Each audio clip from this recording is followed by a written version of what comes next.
right, here we go. Salute to Knicks Nation on this Friday afternoon, a Dog Days of Summer edition of KFTV's Off-Season Central, man. CP the Franchise, Alex Charles on the other side. Today's episode is a fan mailbag show where we answer some of your questions, some of the questions submitted by Knicks Twitter, but obviously on the number one show for the fans by the fans, this is a call-in show as well. So hit us up on the KFTV Discord. Salute to everybody on the grind. Throw a hashtag grind in the chat. Salute to our franchise channel members, of course. Our loyal franchise channel members. And for those of you that are new here, hit the like button, hit the share button, and subscribe to the channel. Happy Friday to Knicks Nation. Let's get right into it. Action-packed show. We got the mailbag show. We're going to talk a little Knicks preseason schedule leaking by the day. So we'll get into that. Rick Pitino stirring the pot a little bit, generated a little bit of a healthy debate amongst basketball knowers. So action-packed show, man. Let's get right into it, man. All right, how you feeling, man? What's good, man?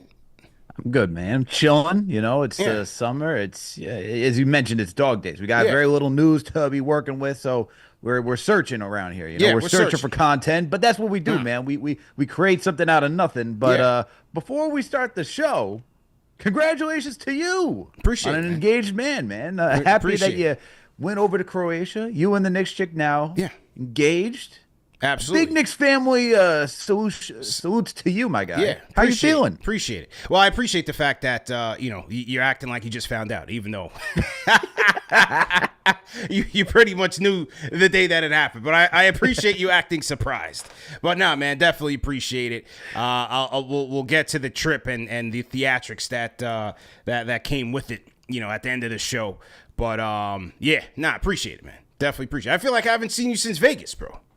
Yeah, it's been that long. Yeah. I have not seen you since Vegas. Yeah, well, it's good to be back with you, man. Well, you are Mr. Worldwide at this point. You go to Vegas, you teach some classes, you go see Nas, you go see the Backstreet Boys. Then next thing you know, you're flying out to Croatia, and then next thing you know, you're engaged. And so, hey, man, you got a busy, jam-packed life to keep up with. That's what the summer's for, man. When you dedicate your life to the New York Knicks and Knicks Nation, man, you got to catch up during the off season, during the summertime, man. So, know. There that is. But I see you every single day, so once the regular season comes. Yeah. So it's like, yeah. I see. Sometimes I see you more than my wife, and she's like, "What the hell's going on here?" That's correct, man. All right, so anyway, man, getting into the nick of things, preseason schedule, man. A couple of leaks, couple of dates out so far. The Knicks will tip off the preseason with 2 games against the Philadelphia 76ers, October 2nd, October 4th in Abu Dhabi, the NBA Abu Dhabi games. So the Knicks will be out there. Then they will return home. They'll take on Anthony Edwards, Julius coming back home, Dante against the Timberwolves, second year in a row where they face the Timberwolves in the preseason. That'll be October 9th at MSG. And then they will have the Wizards at MSG on October 13th. Now, I'm not sure if this is the complete schedule. These are just the dates that we know based on their opponents leaking their schedules, and also the Abu Dhabi games. Those dates had been established for quite some time. So, some teams, like, for example, like the Timberwolves have 6 dates already planned, and the Wizards only have 3. So I'm not sure if this is the full schedule, but this is what we know so far. Your thoughts? The Abu Dhabi, I mean, that's a sponsor for the Knicks, so not surprised that they'll be out there facing the Sixers, and that should be good, man. I mean, it's the effort to make it a more not necessarily saying it's not a global sport, to make it more of a global sport, right? So they did this last year. I forget where they went last year. Was it Abu Dhabi that they did last year too? Yeah, it was, right? So they're trying to, expand the NBA landscape, trying to garner more attention. So it's cool that the Knicks, especially, like I said, that's their sponsor for the last season. I believe it's the upcoming season as well, that they get to go out there and go be the team representing this season with the Philadelphia 76ers. And I don't know if Joel Embiid will be able to make it, so we'll see what happens, though.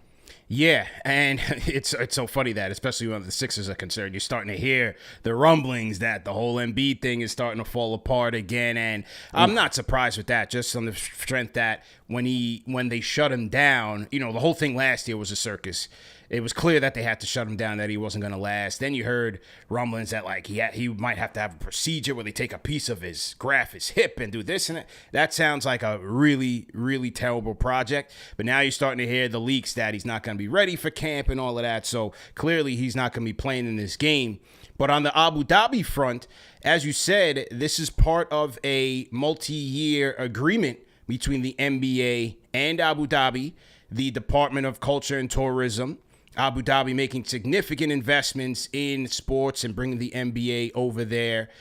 So that deal was signed in 2021, and that's why you're seeing these preseason games there. And so the NBA is kind of making that shift from China. Remember, China was the hotbed. Mm-hmm. Then things started getting sour. You had the Daryl Morey thing, his support of Hong Kong. China started pulling out, sponsors start pulling out.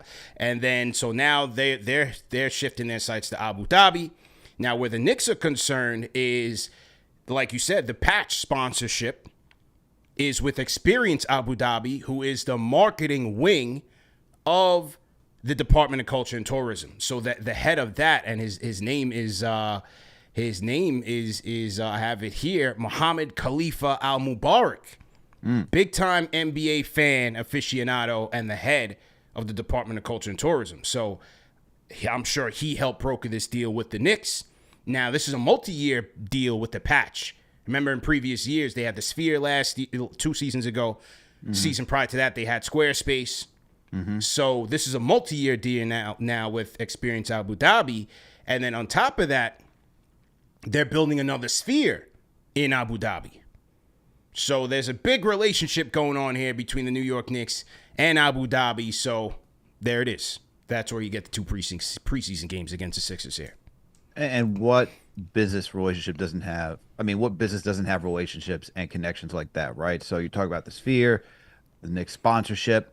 There's a lot going on there. I wouldn't be surprised if we get, as long as the Knicks are, in the relevancy that they are, I would not be surprised if they constantly have them over there just based on the collaboration that they have right now. I wouldn't be surprised if it's another year, do it again next year, right? And you bring it over another team. And my question is, because I know they have Philly going out there right now, are you going to try to make even more entertaining for them during the preseason, right? Yeah. I mean, Sixers, we all know how that ended, right? It just talk about a complete collapse of what a team and a franchise is and what their expectations are. But do you bring a team like, let's say the Pacers were healthy? Do you match them up during a preseason game just to make it more entertaining? Do you bring a team from the West? Maybe you say, hey, instead of the Sixers, do we bring out the Houston Rockets, get some 94-95 battle going on there and say, hey, they got Kevin Durant, they got a young squad. Let's see if this can garner some attention. So I think there's more ways to build upon the relationship that they have right now.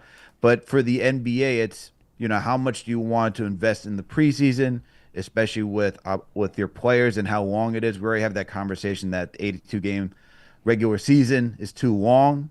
Do you try to spice up the preseason a little bit? Yeah. Or do you even say, do we try to make it even more interesting during the regular season? I mean, this is the game out there.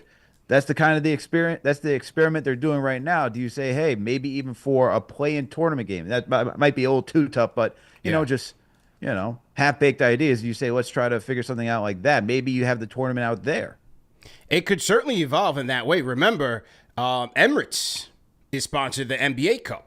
Remember, that's a title. That's a presenting sponsor now. That's the gold sponsor. So you could certainly see the relationship evolve from here. But as it relates to the Knicks, that's how it's looking, man. So you got those 2 dates against Philly. You got home against Randall, Edwards, DiVincenzo, and the boys, and then the Wizards. So we'll see if they have more games on tap. But that's what we know so far. Salute to everybody in the chat once again. Al, let's salute some of our franchise channel members in the chat. Triple M is in the building. First Lady of Sports, salute. Shout out to John Solitude 45. That's the first time we're seeing him. He's a franchise channel member. Stevie Nicks always in here. Who else you want to shout out, man? We got Steve Pizza in here, man. Who else we got? I saw John Talento in here. John Talento's always here. Even in the dog days, Talento's always first, man. Always in the dog days. You can find him and Junior Karoma in here. And who else we got? Yeah. We got Gamba in here. We got Gamba's always in here. We got Rambo in the building, man. Shout we got out Will to Rambo. Latimer. We got Mr. Dons. Okay, let's go. Is Rambo calling in? Rambo, are you calling us up on the Discord today on this Friday? And chop it up, man. Dog days of the summer, man. Do you have to sneak away from the missus and doing chores in order to call in today? What's going on, man? Oh, we got the KFTV DJ, Eric L. Beats Eric in L. the building, Beats. too. Shout out to Eric, man. Shout out to Eric L. Beats. Who else we want to shout out? Mr. Dunn's in here, of course, NYC B-Ball. Did you shout out Eric Garcia? I think you did. No, I didn't. Eric Garcia just hopping in right there. Shout out to you, Eric. Agree. Shout out Gregory Weiner, always in here, whether it's live or in the comments. Stephen Gomez representing our 305 family, so shout out to Stephen Gomez. And salute to everybody, man. Hopefully you guys are coasting today on this Friday. It's Friday, man. Don't work too hard. But anyway, if you guys are grinding on this Friday, throw a hashtag grind in the chat. Okay, next segment, Al. Rick Pitino, the former coach of the New York Knicks, New York's own, resurrecting St. John's. This is our guy right here. Stirred the pot a little bit. Maybe he didn't mean to, but his soundbite on the state of the point guard certainly generated some controversy, especially as he evoked Jalen Brunson's name. So let's play the Pitino soundbite, and then I want to get your reaction to it on the other side. Okay, here was Coach Pitino at St. John's practice on the state of the point guard. Here we go. There are no point guards anymore. Hang on. Let me get my volume. Let me make sure we get the volume right. Okay, let's make sure we get the volume right. Okay, here we go. Here's Rick.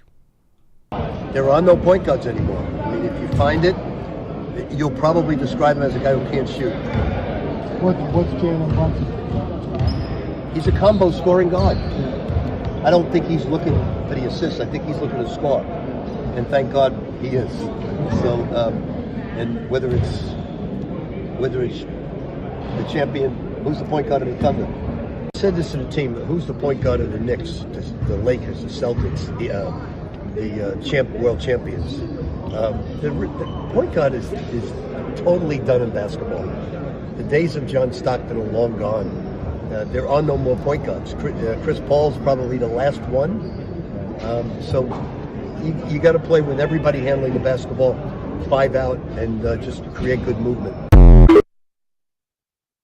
All right, Al. That was Coach Pitino. Said the point guard is all but gone. Your thoughts? He's not wrong, but I think there's a little bit more to that. I think the point guard position has evolved, but I think if you're going to go with what he's believing as the traditional John Stockton, Jason Kidd, guys who are going to look to facilitate first before they start scoring, yeah, that's gone. We're not really going to see a lot of that. I mean, he talks about Chris Paul as being the last one. I would say Tyrese Halliburton is more like that. He's more the traditional point guard. I think he forgot him, but those are really the only two guys, and maybe outside of Tyus Jones, right? But he's a backup. Yeah. But if he's talking about starting caliber point guards in the NBA, I mean, most of them are going to be scoring first, and that's where I would say that's where the evolution of the point guard position has changed, where guys like, when you think about guys like Steve Nash, who, yes, they facilitated, but they were also heavily involved in scoring. That's kind of where the NBA was on pace at the beginning of the 2000s, right? You're starting to get guys who did a lot more scoring while they could facilitate, like Jalen Brunson. Like, he averaged over 7 assists this past season. Obviously, more of a scoring guard. But I just think that's the way that the NBA has evolved now, because they want the guy who's your initiator to be able to create and garner that attention and then find everybody else as the game wears on. But to Pitino's point, he's not off base. I mean, we talk about even connectors today, right? Guys who are necessarily not scorers, and then somebody like Alonzo Ball, like, is he the point guard? Like when he was out in Chicago, not like yes and no. It's like, who's your lead scorer? How do you fit in? I mean, let's think about how he's going to fit in Cleveland, right? If he's slotted right next to Darius Garland. Garland's your point guard. He looks to score first.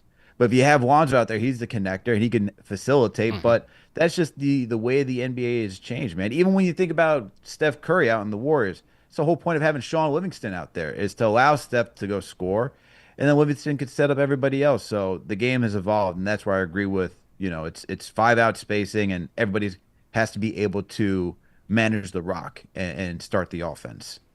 Yeah, I'm with you in that it's more of an evolution, not necessarily an extinction, because there are players who fit that mold as a pass first point guard, and as Pitino said, they probably can't shoot. You look at Halliburton, right? But then, hey, even a Trae Young to a certain extent, right? Like, the Hawks don't necessarily have multiple ball handlers to playmakers. Trae Young is still up there in assists every year with the league, whether you like him or not.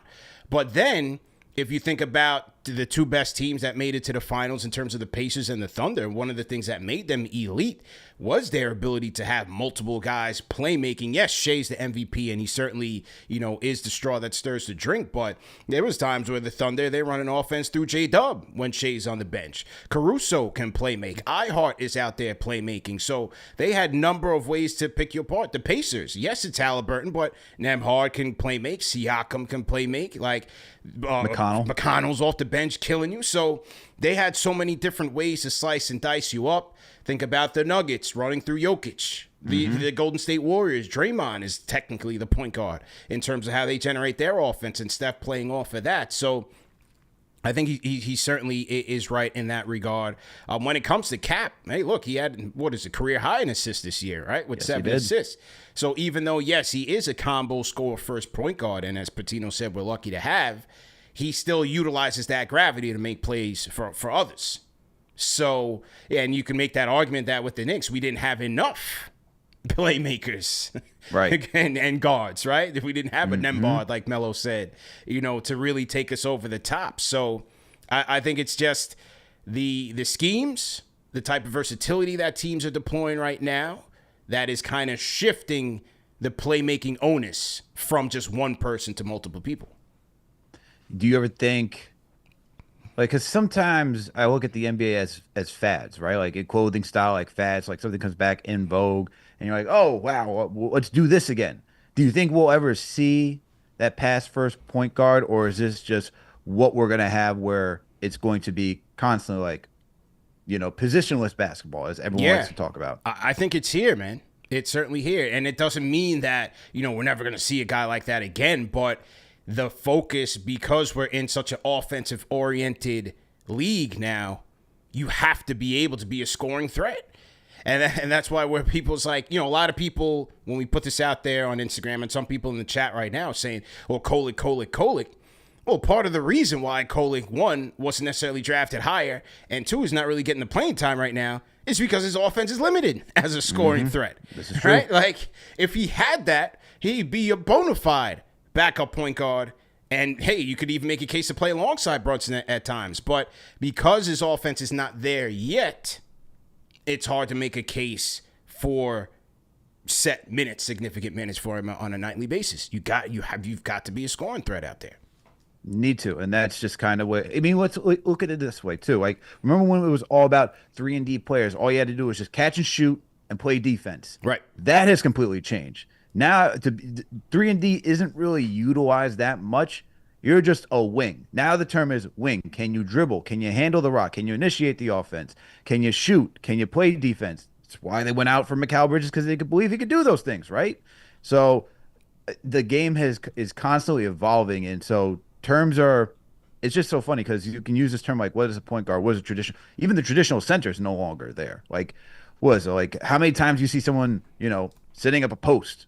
Someone in the post. How many times do you see anybody even really facing up from the post, right, as a center or power forward and really attacking? The game has just evolved where it's a lot of driving, a lot of threes, some you get mid-range jumpers in there. Not some. You still get a good amount of mid-range jumpers that make sense. But what we saw at the late 90s, early 2000s, even like the 2010s, like, you're not seeing anyone, like, you're not going to find someone going out there like Melo posting somebody out, then then facing them up and then really attacking the rim from that like 15 feet out. It's the game just constantly changes, man. So as much as some people be upset with Pitino's comments saying that there's no point guards or anything like that, I still think it's evolving and the game's constantly evolving. Yeah. And so hopefully where St. John's is concerned, they can actually find those type of players, because bro, God knows, man, from every time St. John's goes to the dance, they always get exposed for lack of talent on the offensive side. And that's what they're missing. We always have the gritty. We always got defense. We always got toughness. We don't have enough good playmaking and good shooting And that's where, when they come up against the big boys in the dance, that's where they fall short. But it's going to be a lot of expectations for St. John's this year. They're going to be a top 10 team most likely, and hopefully they can take the corner, turn the corner. So shout out to Coach Pitino and the gang over there in Queens. Okay, Al. Staying on the point guard topic, HoopsHype. Our guys at HoopsHype. Shout out to our guy, Michael Scotto, friend of the program. They dropped their top 15 point guards for next season in the NBA. Number 1, SGA, the MVP. Number 2, Luka. Number 3, the captain, Jalen Brunson. Rounding out the top 5, you got Cade at 4, the chef at 5, and then you have, I'll just read the rest of the list. Trae Young, 6, Harden, 7, Ja, 8, De'Aaron Fox, 9, Tyrese Maxey, 10, Derrick White, 11, Darius Garland, 12, Jamal Murray, 13, LaMelo Ball, 14, Josh Giddey, 15.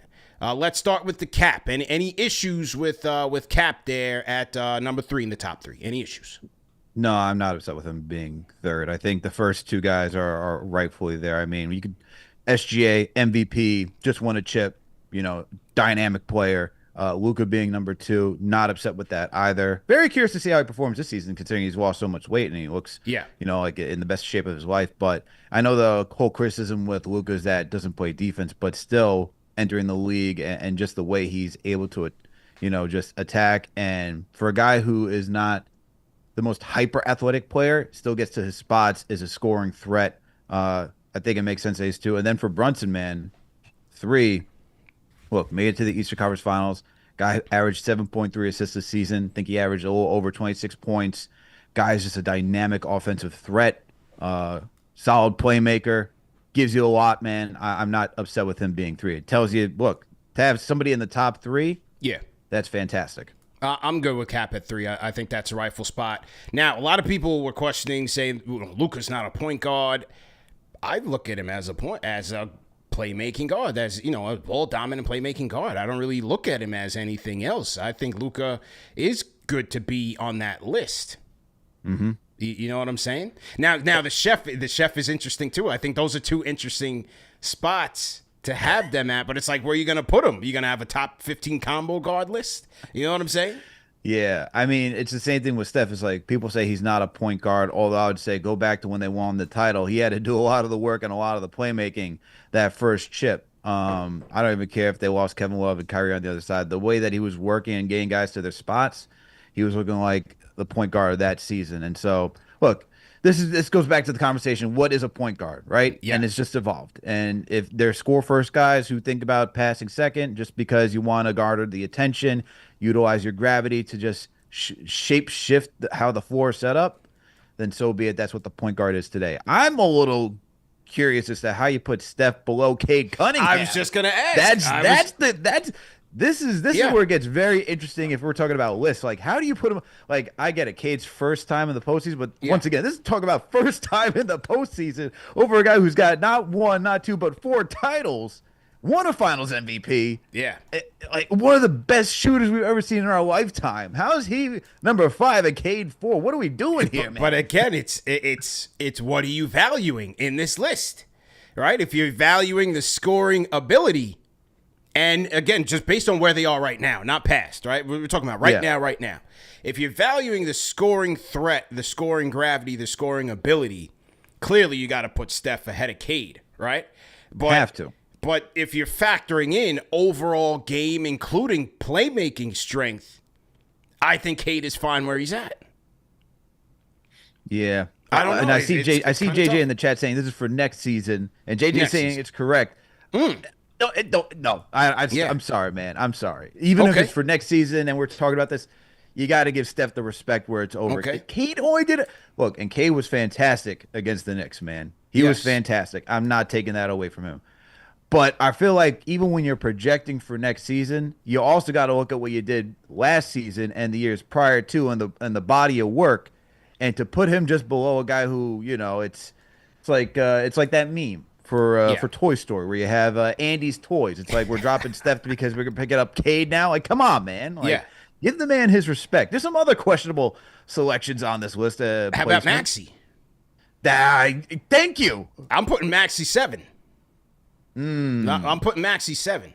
Thank you. And I know a lot of you guys hate Trae Young. I think Trae Young's fine where he's at. I'm putting Maxey right under him, though. Interesting. Yeah. I'm putting Maxey up there. I'm putting Maxey over Fox. I'm putting Maxey over Morant. I'm putting Maxey over Harden. Yeah, I agree with that. I'm putting Maxey up there. I agree with that. I thought Maxey was way too low on this list. And I get it. Look, he had first time in the playoffs was 2 seasons ago against the Knicks.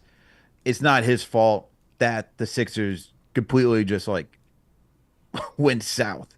But I would take him over. I would project him to have a better season than De'Aaron Fox because I don't know what San Antonio is going to look like with the draft capital. Like you have Harper out there. Yeah. You got Castle out there. There's a lot at the guard position.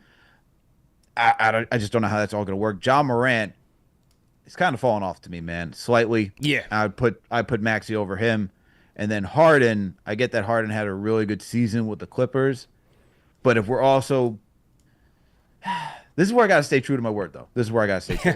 I would say if I'm going to say body of work and all this stuff, that I got to leave Harden above Maxey. So I put Maxey at 8. Okay. And leave Harden at 7, just because the body of work, the scoring, the facilitating. I've seen Harden do it. Maxey only have 1, so I'll leave it at that. Yeah. Side of the Rhyme Animal Chuck T says Maxey's John Wall with more control. I mean, what do you want to do? Like, Maxey's out there. He's got nobody to play with. You got Embiid and Paul George, the walking injuries, right? The walking body cast. He's got to do everything himself. But I'm putting him up there over. Is Ja Maxey asking for Tobias Harris to return? Like, man, we ran this man out of town. Might need it. Might need it. Who else? How about Jamal Murray's very interesting. He's very interesting because at moments he could really take off, and then in other moments he's a dud.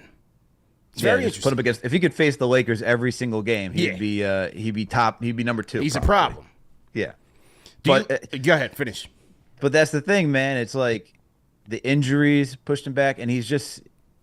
It's too much of an up and down, man. It oscillates between good to like what should we keep Jamal Murray? Like what's happening? Yeah. So I think because of the inconsistency, he's properly rated where he is, man. Okay. Do you like Derrick White at 11? Where do you put Derrick White? Fave in the chat, franchise channel member says number 9. He should be 9. I would take him over Ja Morant. Yeah. Controversy. I would take him over Ja. Okay. I mean, dude, as somebody who had him on his fantasy basketball team, and everybody and their grandma was giving me like the worst offers to get Derrick White. So someone offered me, who was it? Someone offered me Zubac for Derrick White. I'm like, oh, what are you? Yeah. This is a family show, but they're on drugs. Yep, family show. Derrick White is Derrick White. In my opinion, I'd take him over Ja just because, once again, shooter. Ja Morant's not a good shooter. Facilitator, I think the way Derrick White processes the game is much quicker than what Ja does. And like Ja, he's just lightning in a bottle, man. Very electric when he plays, but there's still more that you can get from him. And I know everyone's going to look at the points, 23 points per game, averages 4 boards, gets you 7 assists. Derrick White is averaging over 16 points and 5 assists while being like the 3rd, 4th option. Yeah, it's a good point. And very efficient. Very efficient. Very efficient. Very efficient. Two-way so player. I would take him over Ja Morant. Yeah, that's actually fair. I agree with you there, man. That's a good point by you. So you're putting Derrick White around that 8. You're putting him over Fox. I think I would shuffle where I have Fox, because Fox is still talented. Then I go Derrick White, and then Ja goes underneath. Okay. Just because Fox is still, Fox is still talented, man. Yeah. He's improved as a 3-point shooter, the facilitating, the speed. Like, as much as I could say, Derrick White is hyper efficient. Like, De'Aaron Fox is still a very efficient player and gives you a lot more than what Ja does. And I would say that because of his responsibility and what he does, that would just outweigh that outweigh Derrick White. Gamba in the chat is saying, salute to everybody in the chat. Once again, hit the like button, hit the share button, subscribe to the channel. Gamba in the chat is saying, LaMelo is too low. I was getting to that. LaMelo Hive said the disrespect is real. Or were they disregarding the injury? Where should LaMelo be on this list? LaMelo is very talented. I'm leaving him right where he is. Okay. Okay. I think, look, very talented player. But you got to do something, man. You got to do something. Numbers, all that's great. Are you a winning player? Like when you're out there and you're trying to lead your team to the postseason, are you going to be there? Are you going to actually do everything in your power to take them there? And you can say, hey, the team has been, has had to deal with injuries. We know what Miles Bridges being suspended and being gone. We know that until he returned this season. You're talking about Brandon Miller, who's a young player, upcoming player, still trying to get his footing in the league until you could say, hey, what is he actually working with around here? But I still think if you're that talented, if you're getting the hype that he gets, you got to be able to lead the team, man. And I think that is why I leave him. 25-7, still very good numbers by LaMelo. But I think if you look at everybody on this list, their impact on winning shows. Top to bottom. You know what I mean? Their impact on their team and their team's winning shows. And with LaMelo, we just have not seen that yet. Yeah, supporting cast certainly factors into it. But even like a Trae Young, man, like Hawks are still scrapping. They are. No matter who they have, no matter who's injured, he still has them fighting. LaMelo, you can't really make that case. Not really. You can't. You can't make that case. So what do you guys think? Would you replace him over? Would you? So, I mean, Giddey being 15 is where it's like, okay. Yeah, that was a little interesting. That was interesting. Yeah. And I know there's like 26 players on it, but would you put Giddey above LaMelo, or you leave LaMelo right where he is? No, I still think you got to factor in some sort of talent as well. And Giddey, you still got to factor in some sort of talent. All right. People asking where Spider in the obviously they're gonna put Spider in the 2-guard spot. You can't have Spider and Garland in there, right? Gotta. Yeah, and I'd say like Donovan's. He's truly a scoring guard. Right. He's truly a scoring guard. That's right. All right. Even by today's standards of like how you define point guard, he's still a scoring guard. Yeah. True indeed. True indeed, man. All right. Salute to everybody in the chat. Good discussion, good conversation. Friday. Salute, man. 1:00. Salute to everybody on the hashtag grind. What was People that? saying LaMelo's got Cheeto feet. Oh, man. Just speaking of winning. Ooh. It's still there. It's still there. It's still there. The Knicks Twitter championship and MVP trophy. Wow. It's still with us. It's glowing. It is. Yeah, it is. What did you do? You do anything to it, man? I mean, you're gone for a while. Did you come back, dust it off a little bit? I just had just a little armor all. Just a little, you know what I mean? Just a little buffer it up. I got it right here. I got the rag. The little polish joint. You know what I mean? Okay. Sometimes, polish it up with the for the fans, by the fans rally towel, whatever is handy. It's still there, though. It's still there. It's the MVP and the championship trophy. Thank goodness. Side by side. Side by side. Look at it glow in the light, man. It's beautiful. Yeah. Did you see Jimmy? Jimmy has been out there getting some work, man. The road to the repeat, the road to the second, to the back-to-back. Our guys are putting in work. Absolutely, man. Him, JD, they've been doing the morning runs. Look at Jimmy's leading the charge. He's throwing out tweets. He's saying, hey, if you want to come hoop with me and get right, I'm right here, man. And Jimmy's knocking him down. JD's knocking him down. Yeah. Hey, I'm showing Jimmy's tape. Let's put Jimmy's tape up here. Here's our guy, Jimmy. Hey, man, he's a deadly corner shooter, Al. So, next year when we get that chemistry, me and you were talking, and I was mic'd up. That might come out in the final production. I mean, you were talking about, we got to drive and kick. We were strategizing on the court there. Mm-hmm. But that's our guy. Hand down, man down. If you leave him in the corner, and we're going to talk to this guy next, we're going to warn this guy ahead of time.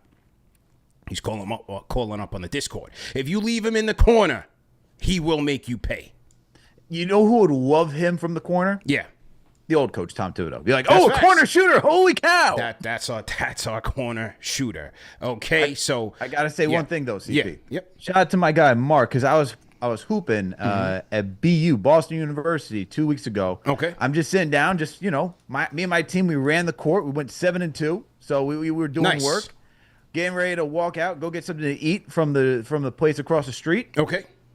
Shout out to my guy Mark. He's like, comes up to me, he's like, yo, you Alex from KFTV? I was like, yes, sir, that I am. And he's like, I tune into you and CP every single night. Wow. So he's repping out here, man. He just graduated from BU, so congratulations to you, Mark. Okay. Still out here. And he had to tell me that, in his dorm, man. In his dorm, he had a big RJ poster, just hanging. So as you were getting your work in, you ran into a KFTV fan That's right. who was there showing love.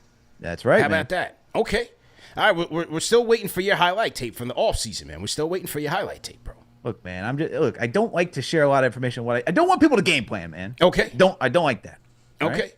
Well, as I showed, I was out at King's Landing, a.k.a. Croatia, getting some shots up myself, man. I was out on the court. Me and the Knicks chick were out there getting some shots up. You know what I'm saying? So I threw my highlight tape out there. Now, as I told you guys, I will not be participating in 5-on-5 competitive basketball until the next tournament. I'm a day-to-day on the injury report. I'm day-to-day, okay? I'm just getting my wheels back from under me. You know what I mean? Wheels back under me. I'm just getting my wheels back.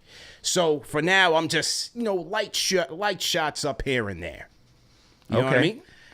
Nice to see that you're part of the now true NBA conglomerate, the professional players that go over to Spain or to Greece and go hoop. Now you've gotten to that level. CP's taken off-season training to a whole other height. That's right. They're out in Marbella and stuff like that. The workout videos. We're doing that now, man. Look at this, man. Everyone, so fat.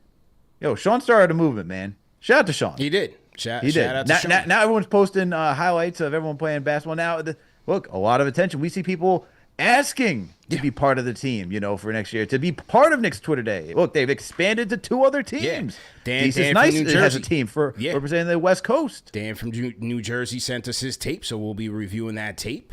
I was out at Kings Landing practicing my free throws and whatnot, man. So, let's get to the phones, man. Triple M in the building. He is KFTV fan, but next Twitter tournament, he is an adversary. He did switch sides up on us, but it's all right. Hey, man, we still remember that hit you head on JD. What's going on? The What are we first, doing? the Yo, first, what's going the first on, technical bro? foul Triple in M. Knicks Twitter tournament history. First one. Yeah, Triple M coming back after a couple. I was boycotting the show. I was still showing love on Instagram, Twitter, all social platforms, but I was boycotting calling in because there was a lot of questionable calls going away. Triple M, technical foul on the first play of the game. Are you kidding me? And I was getting hammered down there. And questionable players. Shout out to Jimmy. That's my guy now. Shout out to Brandon Gus. That's my guy now. But who are these guys? I never even seen them guys. And I'm a day one. Whatever. We're going to let that go. Alex bought his kid. I'm here showing love. CP got his son, my son. They both getting work on the court. Yeah, that was JD cool. showing love That to was the cool, family. man. Yeah, that was cool, man. I was getting buttered up by the KFTV family. I was sad. I'm like, why I'm not on this side? You know what I mean? Rock him But to it is sleep. what it is. Just rocked him to sleep. Yeah. You guys rocked me to sleep, man. But, Yeah. shout out to you, CP, man. Congratulations, pickup. I cannot wait to be in the building for the event at Madison Square Garden. I'm going to be there. Appreciate you, man. I already know. Yeah.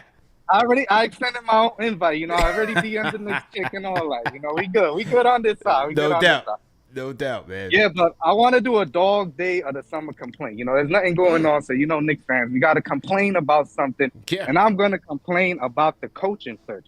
I broke the news here that fifth row Mo will come back. I told you. He always walks his dog 7 a.m. to 8 a.m. And I'm there. I'm doing my push-ups now in the morning early. Sir.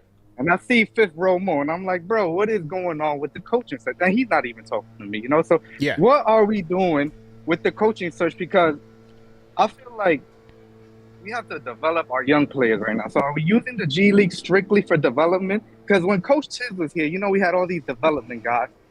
Johnny Bryan, Mike Woodson, Kenny Payne. We brought in the whole squad. And now with this new CBA, I think you guys agree with me, development is important. But who are we got that's developing these guys? I don't even know half the coaching staff, and half the coaching staff is coming back. It's already August, fellas. Come on, let's lock in. Dog day of the summer coming from Triple M. What are we doing with the coaching search? There we go. Shout out to Triple M, man. Stay up. Have a great weekend. Always good to hear from you. And what do you guys think in the chat, man? What do you guys think about Triple M's question here? And it's a good segue, Al, into the mailbag segment of the show, because that was a question that was shared by Gary DB on Twitter, saying any concerns about, the assistant coaches that are passing on Mike Brown's staff. Recently, Mike Weedar from the Pacers staff declined. Pablo Prigioni, our guy Pablo, also declined. So what do you think, Al? Are you concerned? I'm not fully concerned about it. And shout out to people. I've had people who reached out via Twitter too. Shout out to Kara, who's very active in Knicks Twitter world. She's asked, and she's also concerned as well. But I'm not really concerned. I think this is just part of the search, man. It's like it's even getting to the conclusion of Mike Brown will be the head coach, right? And you were talking about it with Trilogy, James Edwards III. I talked about it with James Ham. It's just kind of the process where the Knicks were, where they went too far in the playoffs to get their head coaching start, to get all the guys that they wanted. Maybe we do get a Triano as the associate head coach if the Knicks were knocked out sooner, but I'm not too worried at this point. Like, are they still looking for people?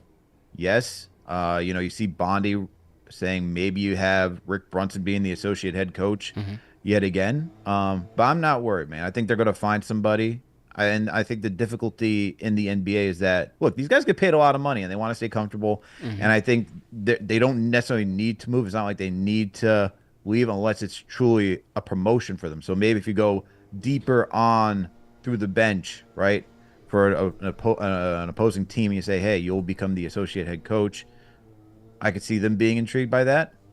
But I just think it's going to be more of like, we'll wait and see, man, see what happens. And who knows, if you even do an internal hire, let's say if it is Rick Brunson, I would expect that they went through their due diligence there and say, you know what, this guy has the game plan. We can see a little bit more of it.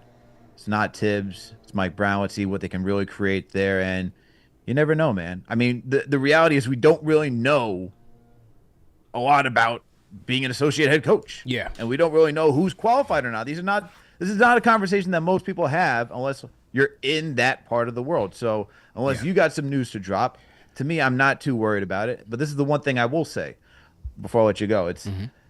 This is a pressure cooker situation, as you always say. And it's more so now than it was last year. Yeah. Just because the expectations, right? If you join the Knicks now as an associate head coach, the expectation is, can you take this team to the NBA Finals? Are you ready to go as soon as you walk through that door? Because there's not going to be a little bit of time to like, all right, well, everyone will get their bearings. Everyone's going to be, we'll work again year 2, 3. We got some time to work this thing out and to really strategize. You have to hit the ground running at this point. And so I think when you're also looking to make this move, unless somebody's very eager and has thoughts ready to go, I think other guys, they like a Pablo Prigioni. It's like, why do I want to go put myself in that situation where I don't know what's going to happen in the next 2 years, right? Whereas you're with Chris Finch out in Minnesota, there's continued success. You made a massive trade. You still got back to the Western Conference Finals. You're given a little bit of a longer leash over there to work, tinker, and do stuff. Yeah, it's tricky. Sound worried over there? Am I worried? Not yet. But it's clear that they want somebody to organize the offense. That was clear from the pursuit of James Borrego. That was clear in their pursuit of the guy like a Mike Weedar. Now, and I got landscapers in the background. My fault. I don't have the audio masker on right now, but we'll get through it. So now, according to reports, Chris Gent, who's currently with the Hornets, he's in their sights. We'll see what happens with him and where they go from there. You had a great conversation with James Ham, Sacramento Kings insider, who talked about the challenge in them extending the coaching search was that guys like Jay Triano who Mike Brown had on his staff and who he liked, went over with Jason Kidd, who the Knicks wanted as their head coach. So, like James said, you lost out on guys. And also, Trilogy had a great point in that there weren't that many guys out there to go get in terms of head coaches and entire staffs getting fired. Like, remember when Mike Malone got fired, it wasn't like a David Adelman was available. He was next up. So it's hard to say, like, how many guys from that Nuggets team bench were released. How many guys, when Taylor Jenkins got fired from the Memphis Grizzlies, were let go when they just moved up? Their assistant coach, Isalo, was moved up. Now, the other guy was let go, but, you know, based on the friction that happened with his system, I'm not so sure that he was a guy in demand. And also, it's clear that they're targeting guys for the most part who had relationships with Mike Brown in the past. The Pablo thing, as Ian Begley reported, was that it was more of a family decision. And when you think about family decision, it's like, you're right. Like, why would you want to uproot your family to bring them into this pressure cooker where it's not even guaranteed that you're going to be here next year? Right. You just don't know. Like, if this thing completely just craters, there could be full cell changes. So I think it's that instability factor is a factor there. And, hey, maybe guys are just happy where they're at. You know, like this guy Mike Wienar with the Pacers. Like, maybe they are just content with where they are. And so it is a challenge, though. Definitely a challenge, bro. And if you look at the situation with the Pacers, right? Like, what's the expectation for this year? You got even more. You got another. If you think about it, you got another year of job security just because you don't have Halliburton. You just went to the NBA Finals. We all know that we have. One could say, right, even though there's two sides of the coin, right? You could say, well, the Thunder were going to win. They had the more talented team. They had the MVP on their side. There's also that argument where, what if Halliburton was healthy? Could we have made a push? Could we have won? And so why leave something like that where you could say, all right, we're going to have the year off, no Halliburton, come back, and we could do it again and see what happens that next year. And we know at least we made it to the ECF the year prior. We just made it to the NBA Finals. We have a really good team. You know, the salaries over there, the salary cap for them is not crazy enough where it's like you look at the Knicks that's going to be pushing the second apron.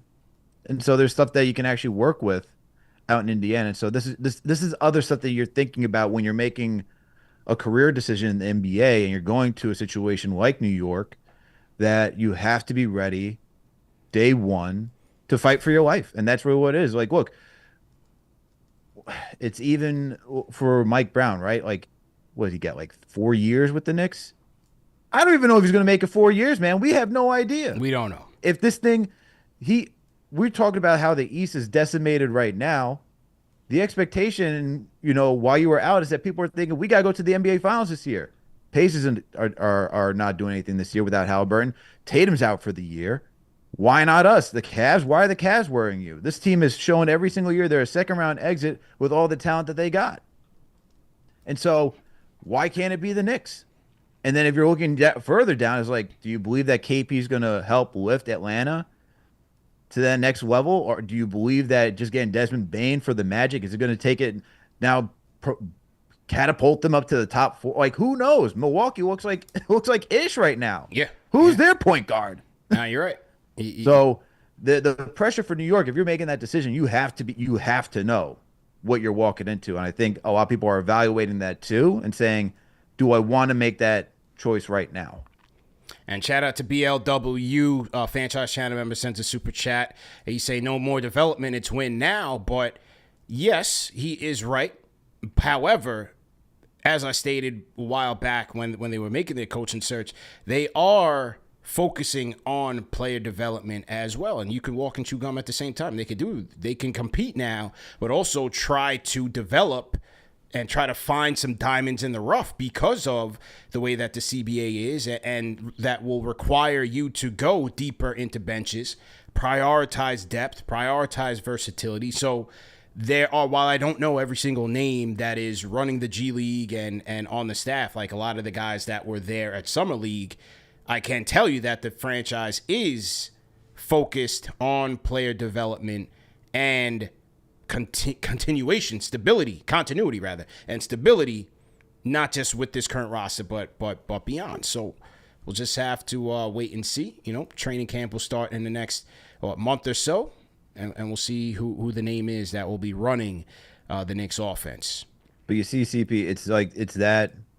And shout out to BLU for being a franchise channel, my bro. It's stuff like that as a fan base that we need to win now, right? That's the fan base. Yeah. The statement from the front office saying our sole focus is on winning a championship. All the signs are there. Yeah. So sure. It just goes back to my point. But then also shout out to Chuck D in the chat. Throw a hashtag PE in here. He has a really good super chat. Shout out to you for the $10 super chat. Says, also, the assistant coach is back bag plan if the head coach is a disaster. Who would be the replacement? It was the scenario with Don Nelson after Pat Riley left. Van Gundy brought the system back. ECF 51 is a tattoo. That's a good point. That is a good point. And look at the other teams that have moved forward. Doug Christie moved up for Mike Brown. David Adelman moved up for Mike Malone. Isala moved up for Taylor Jenkins. So it's a good point. That is a good point. So let's give him some more time and see. But valid concern in the dog days from our guy, Triple M. Salute to everybody in the chat. Once again, hit that like button, hit the share button, subscribe to the channel. CP the Franchise, Alex Rotaros. On the other side, we're going to get through the rest of the mailbag segment, but we're also going to do a giveaway. Let's do a giveaway on this Friday, Al, for one of our loyal franchise channel members. Let's do a snapback giveaway, man. I'm rocking my KFTV blue. Al, you're rocking your KFTV blue. So we will do a snapback giveaway for a loyal franchise channel member that wants to participate in today's trivia. And if you guys have not been to the KnicksFanTV.com store, the KFTV store, we got a number of snapbacks to choose from. Obviously, we got the royal blue, but you got the black. You got the black KFTV joint. New era 3D embroidery. Look, if I'm tilted to the side, you can see that, man. Nice embroidery there. You got the black version. We also have the dark navy. We got the all white. For you guys, hey, summer is still alive and popping, man. Take this on vacation. Take this to the Caribbean. Rock that all white. What else? I showed you guys the royal blue. Here's another one. Is a fresh joint, royal blue. Again, new era. What about the navy, 3D. Man? Where's the navy? I gotta go get it from the closet, but it's here. It's around here. We got the dark navy, man. You guys can use your imagination. It's dark navy. We do have the Against All Odds. This was last year's playoff edition. Against All Odds, man, with the KFTV embroidery on the side. That's a nice one. And New York versus the world. This one was a 2024 playoff edition, but it was in such high demand that we just kept it in the rotation, man. It's something that we can live by, words to live by, and this is another one, man. We just had a restock of these, so these are fresh in rotation if you guys want to get yours now. But one of these out is going to go to a loyal franchise channel member at the end of today's show. Okay, so let's get through the rest of the questions. Shout out to Triple M once again. And here's another one, and this is by our friend, Not Just Knicks. Does a great job over there at the Coney Island Amphitheater. Says, will Deuce McBride take the next step forward to being a complete point guard, or will he continue to look for his shot before the pass? Combine his game with Kolek, that will be the next step for him. So what do you think, Al? Is Deuce ready to take the next step as a point guard? No, I don't see it. Okay. He would have to really improve as a driver, and he still does a lot of work to get to the mid-range first. He's willing to shoot the three. Occasionally he can drive, but in today's NBA, you really have to be able to drive and kick, and we just haven't seen a lot of that from Deuce. He could certainly surprise. I mean, look, you talk to him in Vegas, and he's looking to be the complete player. And, what NBA player wouldn't say that they want to be the complete and be the best to their ability, right? But we've watched enough to see that playing the point guard one is not an easy position. In today's NBA, you got to be a legitimate scoring threat. And part of being that legitimate scoring threat is being able to get downhill. And so until he can actually improve getting downhill to the point where it's not necessarily he has to have the highest conversion rate around the rim, but where he can do that and find guys, I just don't see that happening just yet. Yeah, I'm with you in that I see this thing being a by committee situation where that second unit. You will have Deuce will be set up to make plays. I think Hart will have, if he's running with that second unit, Hart will be there to make plays. If they're running through Cat could be the guy who you run the offense through. Clarkson. So I think it'll be a by committee situation depending on the system and the how Mike Brown deploys the rotation. But I don't expect more playmaking or an increase in playmaking opportunities for Deuce. I think his game is set up right now to be a scoring threat. That is where his strength lies, as an off-ball scoring threat. And that's where I think the Knicks need to tap into with him. He's coming off the bench. You want efficiency. And so, look, he's had moments where when he's out there, when Brunson got hurt and Deuce is out there, whether as a starter or even as a reserve, where, yeah, he has been capable of playing alongside other guards and playmaking. But his primary strength is as an off-ball scorer, and that's what the Knicks need to tap into. You know, setting him up, setting screens for him, getting him some wide-open threes, getting him out in transition so he can knock down those open looks. I think that's where you want to see Deuce at his best, because it's not like he's going to be playing. I don't think they're going to put him in there as a starter, but, you know, for his limited minutes, that's where you want to see him playing at his best. Play those strengths. Yeah, and that's his strength, right? And I think that's the thing when you look at team building, it's what does Deuce bring that he's really good at, and it's scoring right now. And so I just don't see, like I said, unless there's like a complete shift in who he is and how Mike Brown can, you know, or there's some development that we haven't seen, or Mike Brown has figured out a way to make him utilize where he can be that effective as a point guard. I see him more as a scorer first, and a guy that you want to kick out to, and then he can, you know, attack when things are breaking down. But to be the lead ball handler for the second unit, I just don't see it. Even though Rambo in the chat throwing the red flag at me, saying that he believes that Deuce will prove me wrong this season. Okay. We'll certainly hope so. We certainly hope so.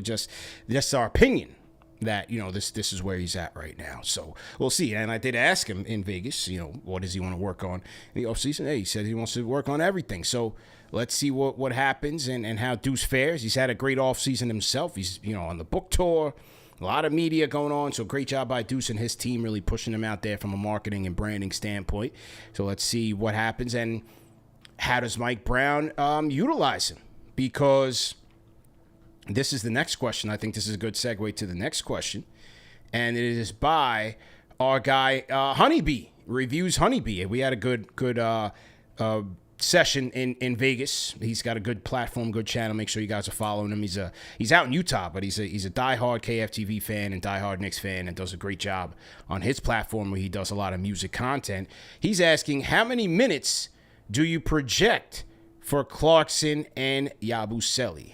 How many minutes do you project for Jordan Clarkson and Gershon Yabusele next year? Man, that's tough.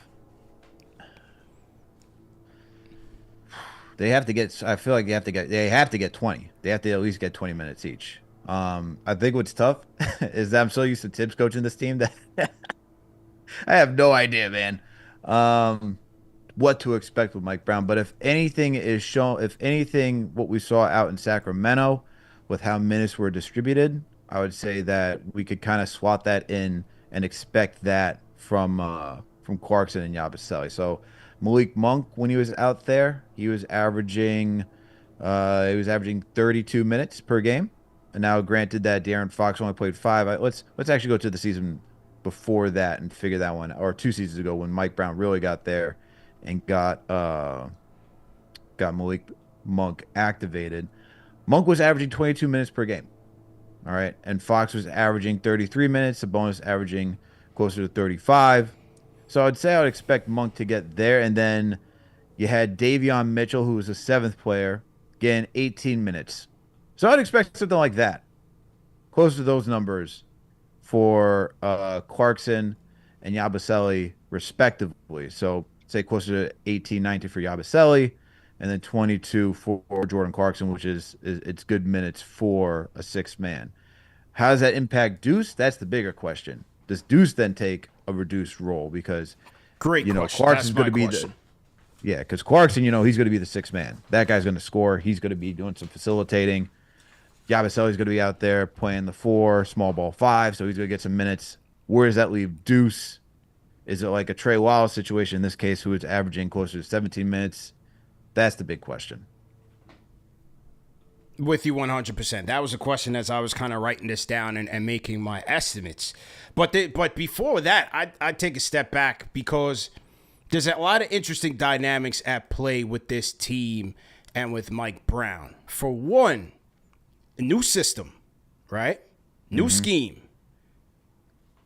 How does that interplay with rotation and minutes? Because you're going to need time to get acclimated, gain chemistry with the new system. Clearly, they want more ball movement. They want better offense. That's going to take time. So, and the thing is that given that it's a new system, how much is Mike Brown going to be leaning on these starters, a la Tibbs, versus guys that you would hope are getting a little bit less minutes with the implementation of a Clarkson and a Yabusele because you have better depth, right? Like Brunson, Towns, OG, Mitch, Hart. Those are five guys who I think could use a dial back just based on the fact that they went to the Eastern Conference Finals, and you want those guys as fresh as possible on the back end of the season rather than the front. But the question is, how much leeway are we giving Mike Brown to go to a deeper rotation and give those guys a little bit of rest, right? Oh, man. Tibbs, if Tibbs was coming back this year, he would be afforded that. Like, let's say Tibbs came out, training camp starts, like, you know what? I'm a change man. I'm talking to the front office. We're going deeper into the rotation. We're gonna coast, get these guys some breathing room, and we're gonna go deeper into the rotation. I think as a fan base, Tibbs will be afforded that luxury because we say, okay, except for Josh Hart, because we say, okay, we understand the end game, and we understand that this team is who they are, the system is what it is, and we want to get them to the promised land. But with Mike Brown, can we afford a third or fourth seed with Mike Brown? I don't know. Third or fourth seed. Yeah. Who would be? I don't know. I'm just throwing it out there. You know what I'm saying? I'm just throwing it out there. I hear you. I guess part of that also goes into who comes out the gate hot, right? Because like you talk about third seed, to me it's like it's Cavs, Knicks. Those are the top two, and everybody else is behind. But does somebody get hot from the jump? Maybe Orlando. And the team put together. So this is the one thing I'll say, and everybody who hasn't checked in, make sure to go check that interview I did with James Ham last week. And this is a good topic you bring up, CP. Like how much leeway are we going to give him? How much time do the stars need to gel together? Well, he talked about this team. I think he was somewhere between 4 to 7 guys in that rotation that have never played with each other. And this is where he really harped on practice. Mike Brown is a guy that really harps on practice, and to the extent where guys are like, yo, we're exhausted.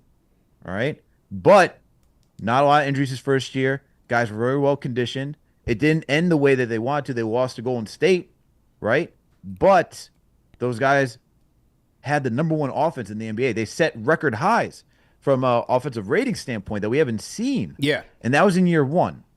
And so that's what guys who, Sabonis joined the team last season, not a lot of familiarity. You got rid of Haliburton in that deal to get Sabonis in here. You talk about you bringing in Malik Monk now to be part of that team. You talk about Keegan Murray. These are all guys that joined. You don't have Dante on that team anymore. He's gone.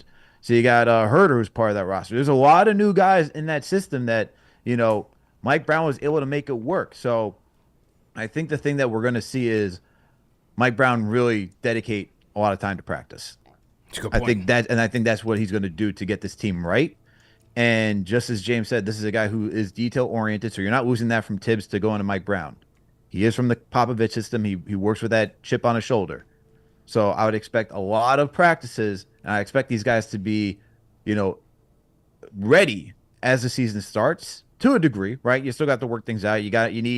There's nothing better than actual NBA regular season games to get you prepared.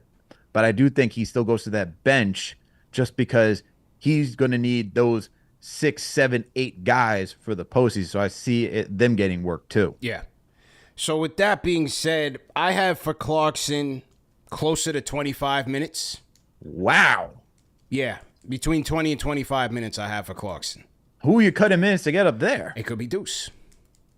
Okay. It could be Deuce. I don't know. We got to see what Mike Brown's impression of him is. Because I don't know if this is just going to be like this, egalitarian rotation here where you're guaranteeing these guys minutes together. I think Clarkson's going to get a lot of burn. I think he's going to get a lot of burn. I mean, I do. We need another guy who can control score the rock and score. And so I'm going 2025 with Clarkson. Yabusele, I think, could be on some nights 15 or 20. I think they will put, because he's going to be coming in for Cat. He's going to be coming in for Mitch. I think there's going to be some nights where I think Mitch is not going to be playing back-to-back nights. I do think that. Okay. I don't think it makes any sense to play Mitch back-to-back nights. Mm-hmm.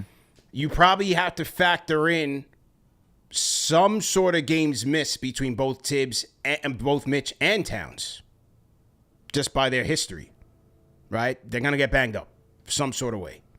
Mm-hmm. Hopefully not, but I think based on their history, you have to figure that. So I think Yabusele is going to have more of a factor. Plus, being more of a reliable offensive threat than Precious was, he should be getting those minutes anyway.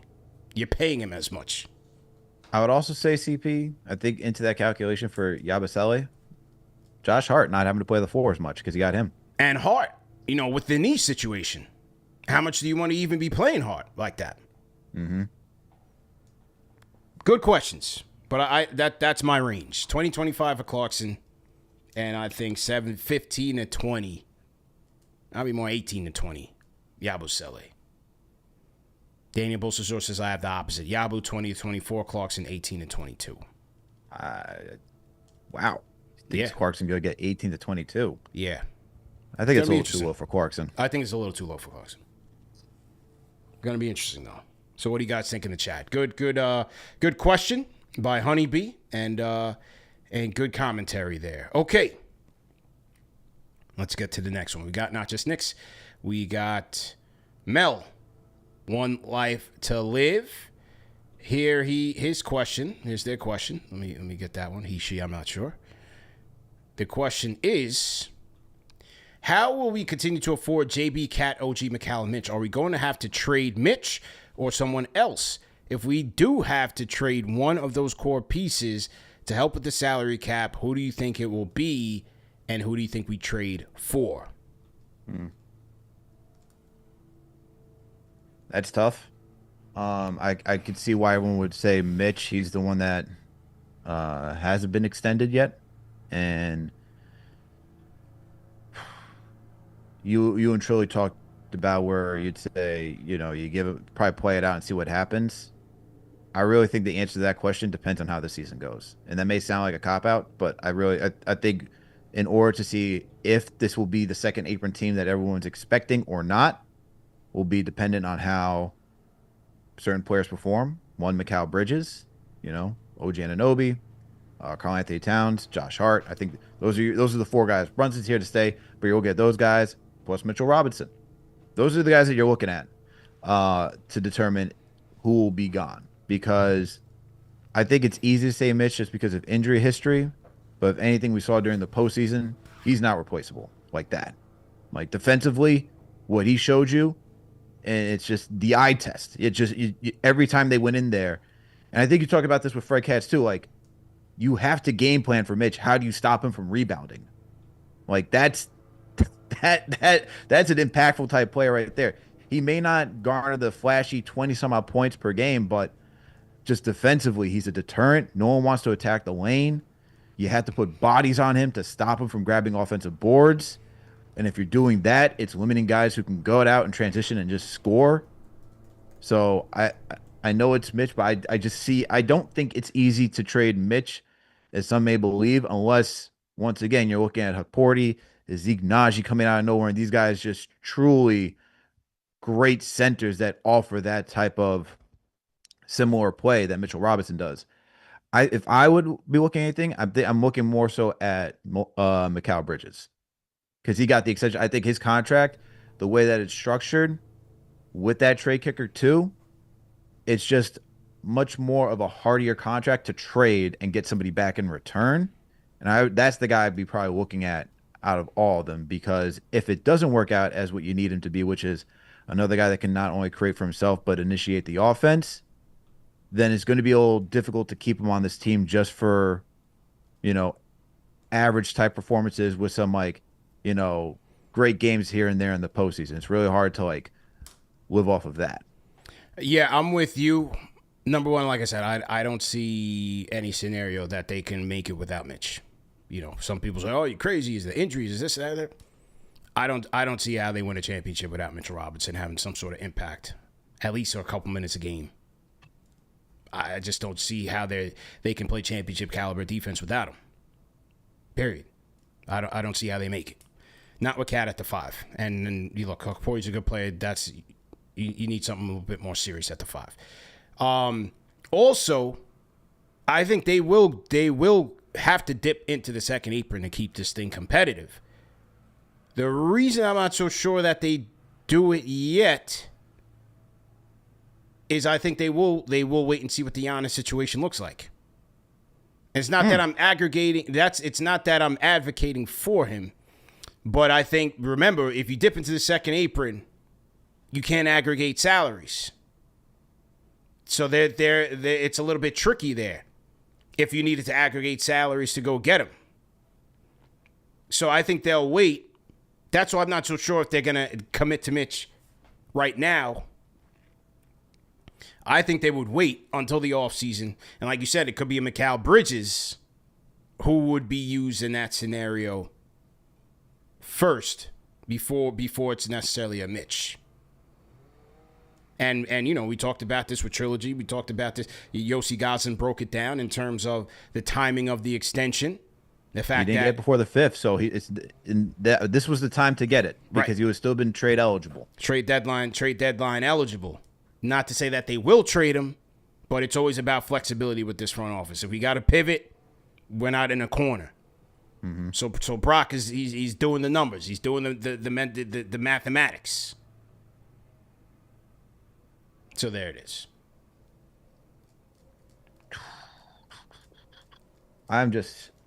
It all rides on this season, CP. It all rides on this season to see what this team becomes. Because if you do make it to the NBA Finals, then you have to run it back. Right? Win or lose, you got to run it back. You need to. Yeah. If you don't, God forbid you somehow flame out in the second round, make a move. Things are getting dicey. A move is going to be made. Okay. I like that. Shout out to David Valentine, our franchise channel member, $20 super chat. Says, this will be a promising year. Let's keep the team and not forget last year was a 1-year grind. He said last year was year 1, #grind. So he's at the JO. He's grinding right now. He said, let's keep it together. Keep it together. Question for you, CP. Yep. On Mikal Bridges' contract, because I got some pushback on social. I see that you equipped it up. You said, "Oh, I'm on vacation, but I'm going to throw this out into the world and see garner some attention." Yep. I said Mikal Bridges is slightly overpaid, and I got some pushback saying he is a team-friendly deal. He's not overpaid. What's your comparison to? And to me, part of me saying that he's slightly overpaid is because, yes, while it is a team-friendly deal, I look at it as what he produced, and I'm looking at a guy like Jalen Johnson, who both of them are making 150, and I'm like, now I know that Mikal has had a little bit more to show, especially in this postseason, than Jalen Johnson, but I'm like, part of me just feels like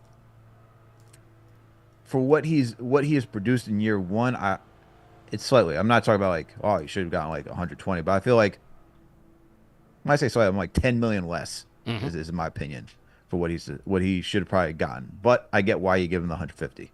That's the cost of doing business. Yeah, I'm with you. Cost of doing business, man.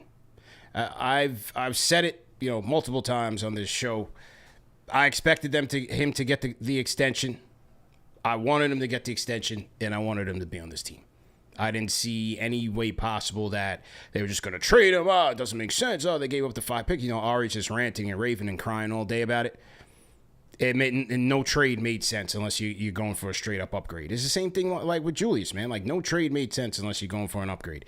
To decrease, to downgrade or a lateral move, and you're just getting depth pieces, that's not putting this team anywhere closer to a championship. Mm-hmm. And NBA focusing on defense week gave Mikal Bridges 1 and 2 of the top 10 defensive plays of the entire season. I mean, look at these plays against Boston, man. I love them. These were series-changing plays made by Mikal Bridges.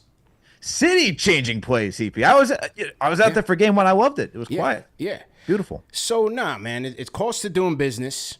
You maintain the flexibility in case you got to trade him. You give Mike Brown an opportunity. What did James Ham say? Mike Brown, he was dying for wings with Sacramento. Good wings. Yes. Dying for wings. And it was obvious. It wasn't DeMar DeRozan. It wasn't Keegan Murray. Those guys are terrible at defense. He wanted the wings. Now you have 2 of the best in the game. Two-way players. Two-way wings. Let's see what he does. Yeah. Clearly the Mikal thing with Tibbs wasn't working out. You swap out the coach, the first domino to fall. I still think he has a level to get to. And I think he gets there this year with the team. And that's the thing, and that's why you give him that, even if it's a slight overpay. And people are saying over. I didn't say he's overpaid, slightly. Yeah. All right. And that's why because you believe that he can actually get to that level. There has to be some sort of belief. It's like, all right, based on year 1 under Tom on the Knicks with Tom Thibodeau as the head coach, who you believe didn't utilize him right, and I don't think he utilized him right. And I'm speaking for what the front office is talking about, right? Because this is the conversation that they're having when they're trying to make a deal with this guy at the table. It's like, all right. We acknowledge that Tibbs didn't utilize you right. We do believe you could do more. We do believe that you can blend whatever you did out in Phoenix and Brooklyn, and that we can get a better play out of you. And we believe Mike Brown can do that. That's why we're giving you the contract that we're giving you. That's the conversation that they're having. And that's the side that his agent would be representing him, saying, hey, this guy dropped 40 points on Christmas Day. What happened to him after that? Why was it? This is true, man. So I think we'll be in a good spot. It was a worthwhile deal. You keep him here, keep him with Brunson, keep the continuity. I'm with David Valentine. Keep the continuity, man. So let's see where they take it from here. Shout out to BLW, $20 Super Chat franchise channel member says, let's get out. Let's get our KFTV channel to 100,000 subscribers. Where are we at right now? We are at, what's the number? 96.4. 96.4. We're getting there. And we're going to throw a big party, man, when we get to 100K, man. It's going to be a big party. We'll coincide it with the watch party during the season. We'll have you out there. We'll bring CK2K out from the West Coast. And your wedding, apparently, so it's all going to be happening on one day, right? All in one day at MSG. All in one. If they let us inside. James Dolan will be there. Yeah, if they let us inside, it'll all be in the MSG. He will be the officiant. That's what's going to happen, right? Or is it going to be Worldwide West? Is it going to be Leon Rose? Are we going to hear Leon speak for the second time in the Knicks organization? It might be a CAA affair. Stay tuned. Interesting. It might be a CAA affair. Okay? Well, maybe that's the deal. That's the deal, maybe, if you want to have it with Brunson. He's asking who your sources are. Tell him to officiate your wedding. That's right. Shout out to Cap. We still waiting on you, Cap. We still waiting, man. We'll leave the light on for you, man. You know? Anyway, there was another question. I want to save that one for another day. We got to kind of space out the content during the dog days. So maybe we table it here and we get to today's giveaway for our franchise channel member. But before we get there, Al, we had some other sad news to report, man. You know, Eurobasket is we talked about Gershon Yabusele in the previous segment. Eurobasket is underway. The preliminary games are going on. You have Gershon Yabusele, the captain of Team France. Our guy, Rokas Jokubaitis, never going to play for the Knicks, but if you're interested, he's playing for Lithuania. So we got some rooting interest. I'll be watching. I'll find a bootleg or something to be watching it on. However, Al, we got some sad news to report. Can't be that sad the way you're leading in. One, Frank Ntilikina. Oh, my goodness. We're keeping in the theme of the point guard. We opened the show with the point guards. We're going to close it with the point guards. Frank got cut. Frank Ntilikina has been cut from the French Eurobasket team. The end of an era, Al. We don't want to kick the man when he's down. He's only 27 years old. Hopefully he's got a bright future ahead of him. But no Frank, man, on the team. He's been a mainstay on Team France for quite some time. No more. He got cut. Yeah, they said, oh, look at this. We got some other guys we could bring up now, So they got Mo Diawara. They're like, you know what? That guy. Yeah. So this is the graphic. Merci Frank. Merci Frank. Merci Frank. Good God. Yeah. You can tell us the dog day of summers because talk about this. Hey, we report on everything, man. We report on the news, man. You know what I'm saying? Man, I always hope for the best for Frank. But, man, I'll never forget when I saw that first clip of him shooting jumpers. I was like, what did we just do? Yeah. Thank you, Phil. He's going to be great in the triangle.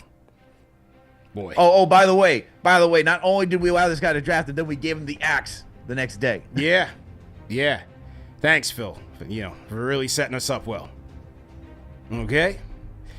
So there we go. All right? Shout out to Frank. We appreciate you, man. And there that is. If you don't hear, Al, my trivia music is gearing up in the background, so we're getting ready. All right. Shout out to Brendan Guest, man. He's in the chat. B Guest. Shout out to B Guest, man. That's our teammate. He's a champion in his own right. Shout out to B Guest. Shout out to B. Take Mob. This is Kane Marco, Al, a franchise channel member, says, man, I miss you guys. Can't wait for the season. Shout out to Kane Marco. We got you. We got you, man. We got you guys here on the dog days of summer, man. We just holding it down. We missed a $10 super chat from the Rhyme Animal Chuck D. Al. He says, when a player can get affected by their IG post, it means they ain't ready. Top 5 ain't distracted to lead. Salutes to KFTV Nation, CP, and Alex. He's talking about LaMelo Ball. That was back in the point guard top 15 segment. Okay, so here's where we're going to go here. We're going to filter the chat. This trivia is just for our members, franchise channel members. That's part of the benefit of being a member, is that you get to participate in our giveaways. And as I said, the giveaways today is going to be a KFTV Snap. Get yours today at KnicksFanTV.com. Okay? All right. So here we go. Here is today's question. Frank Ntilikina was selected by the New York Knicks in the 2017 draft. A blockbuster. Well, Phil Jackson said, we don't need Donovan Mitchell. We don't need these guys. We want Frank. Now, who was picked first in that draft? We want your answer. The first person to answer will win a snapback courtesy of your friends at KnicksFanTV.com. There we go. Who do you want? The blue, the white. Against all odds. New York versus the world. All new era. You see it. Snapbacks. What do you guys want to do, man? The number 1 pick. Let us know. Okay, Al. Let me see. First, before I get to you, let me see if we have any answers in the chat first. And then we will get to your answer. Starting next season, we're going to start tracking your responses. We're going to have an official record for you. Yeah. We got to get to that. Okay? We got to get to that. Okay, I see some answers in the chat. So you are free to answer now, Al. All right, so clearly we got a winner. And yeah. Had to think back into what happened here, and it was the 76ers. Okay. Taking one. Markelle Fultz.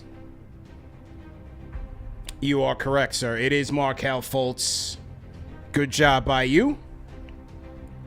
Good job by you. Now, let's see who won. The winner is Fave424. Shout out to Fave424. Yes, the winner is Fave424, man. Markelle Fultz is the answer, Al. Good job by Fave. So, Fave, make sure you email us, kftvmedia@gmail.com, with your name and your address and which snapback that you want. You pick. You call it. And we'll get it to you, all right? Congratulations to Fave424. Okay. There we go, man. Great job by you, Al. Great job by you. Can't forget that one. Can't forget that one, man. Yeah. So, so you know, we on the topic of France, man, right? And shout out to my French people, man. I love my French people, Al. Very, you know, me being a diplomat, I'm very, you know, I love to study cultures and, you know, people from all walks of life. I'm a diplomat. I love everybody, but I like to really like understand norms, cultural norms, right? So, you know, I have a very interesting standing with my French people, man. I've had some very interesting experiences, whether, you know, going to Paris, going to Montreal, very interesting experiences. And one thing for sure that's very interesting is that, like, I don't know if you know this, but like the French, when it comes to their culture, they don't play. It's French first on everything, right? So we're traveling to Croatia now. We at JFK, and the first flight we flew with Air France, just based on the pricing and whatnot. We flew with Air France. I'm a Delta guy, but Delta's partner when you go overseas is Air France. So the flight was stopping over in Paris, right? So we at JFK now. We getting ready to jump on a plane. Wifey leaves. She leaves her iPad or something by the security checkpoint. So we had to double back, go get it, and we coming back to the plane now. So when we come back to the plane, you know, the overhead space is getting taken up. You know what I'm saying? I'm one of those guys. Like, if my space above my seat is taken, I'm tight. I'm getting ready to take yours out and move it somewhere else. You know what I'm saying? I feel you on that. Right. So now, knowing that we're gonna be late, I'm like, all right, we just gonna have to maneuver now, right? So now we get back. We on the flight now. We on the plane boarding up, and we looking for space to put the overhead luggage. So we talking, we strategizing, like, okay, maybe we go here, maybe we go here. And the flight attendant, she hears us, but she's talking to us. She's like, you know, and I'm looking at wifey. She's looking at me like, okay, clearly she knows we're speaking in English here, right? So we're moving again. And she's going again, you know, speaking in her language. And then all of a sudden, she's speaking in English. Oh, you can't put it here. You got to come over here. And I'm getting ready to look over to this lady. Like, lady, if you look out the window, we're in Queens. Knock it off. You know what I'm saying? But that's how they are, man. They don't play around. You know? So it's just very interesting, man. It's just very interesting. I had the same experience in Montreal, man. So yeah, salute to my French people. I appreciate them for sticking to their guns. But you know, come on, man. Yeah, come on, man. Yeah. They're proud people, man. They're very proud people. Country. They love their language. Yeah. All right, lady, I can see Queensbridge from a mile away. Knock it off. All right? We're at JFK. We're at JFK. Wait till I get to your hood before you start. You know, come on, man. Do you know what I had to go through to get here? Yeah. On time? You know the amount of traffic I had to sit in? You know what I'm saying? I'm ready to be like, lady, this is a different day and age in this country. Don't let me pull out a red hat and start making phone calls. You know what I'm saying? Don't let me push the button on you, man. We in tense times right now. Shout out to my French people, though. I love them. I love them, man. But anyway, man. Great show, my guy. The way you could have ended that is that, by the way, the person talking was Frank Ntilikina. This was his new job. Right. But anyway, man, shout out to you, man. Enjoy the weekend. We'll reconvene sometime next week. Shout out to Fave424. And, yeah, salute, man. Great show, man. Remember that the show's available in audio podcast format. No reason to miss it. Shout out to everybody. Shout out to Ahmad. Shout out to our franchise channel members. And there we go, man. Al, we'll see you, man. Enjoy the weekend. Yeah, man. Great stuff, my guy. Yeah. See you next week. Enjoy your weekend, man. Enjoy the time off being an engaged man now. Now you got to do all the preparation work, you know? Yeah. Just let us know when we got to buy tickets to Madison Square Garden to go sit down and watch this all happen. Center court. All right? All right, man. I'll let you, man. You guys be good. Enjoy the weekend, everybody. Great